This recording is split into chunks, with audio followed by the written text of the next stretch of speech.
Hi, welcome back to Roy on Rescue. Now, we had another person actually email in and ask, what is the difference between abdominal thrusts, like with the Heimlich maneuver, and the chest compressions? And I'm going to break that out a little bit and just try to explain a little bit about the differences. First of all, a choking conscious victim still qualifies for abdominal thrusts. This is a person who is not able to make any noises other than high-pitched squeaking noises. If they're coughing forcefully, they'll just simply be encouraged to keep coughing. If they can't cough, if they're showing the universal sign for choking, face is turning colors, they're obviously gagging, they're not able to get any air in or out, this is a person we're going to confront. Ask them if they need help. Ask them if we need to help them with the Heimlich maneuver and encourage them to understand that we know what we're doing and we can help them.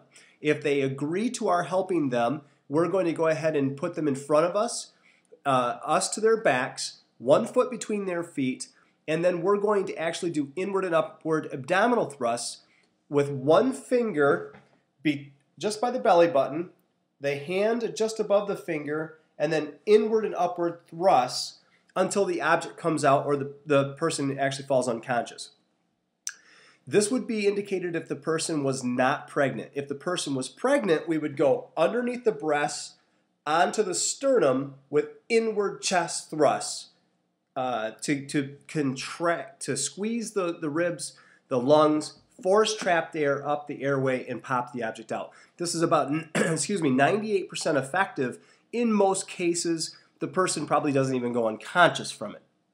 In all the years that I was running calls on the street, most of our choking calls, the choking was relieved prior to our arrival, and we just came and checked the person out, checked lung sounds, let the person know if there were actual abdominal thrusts or chest thrusts performed. They should probably go in to get a little bit checked out to make sure all the food or object is out, and to make sure there aren't any cracked ribs or internal bleeding.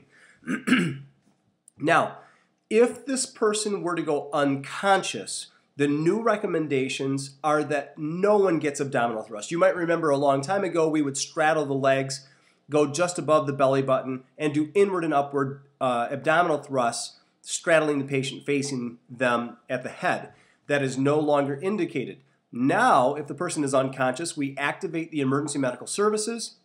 We open the airway with a head tilt chin lift, attempt 2 rescue breaths, ideally with a one-way valve face shield so as to protect ourselves and the victim from any infectious diseases potential. If the air does not go in, remembering the tongue is the majority of the time the thing that's blocking the airway, we're going to reposition the head, try 2 more breaths. If they still will not go in, if we visibly cannot see an object that we might be able to finger sweep out with a gloved hand, now we're actually going to do chest compressions. In fact, we're going to basically look like we're doing CPR. We're actually going to do that with 30 compressions, check to see if the air goes in. If air does not go in, reposition the head, try 2 more breaths. Air still does not go in, we go back to doing chest compressions.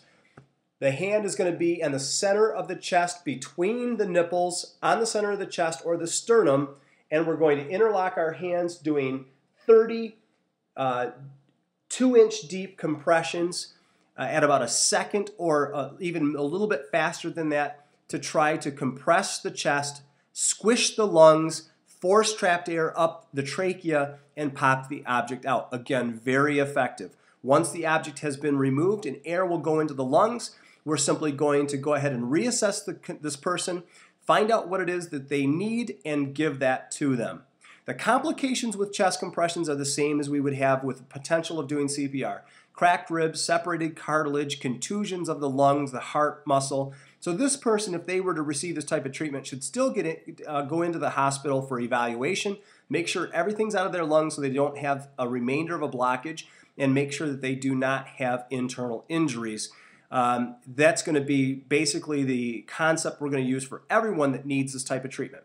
So from Roy on Rescue, I hope this was helpful. Remember, you getting involved is the next best step to helping save a life. You can do it.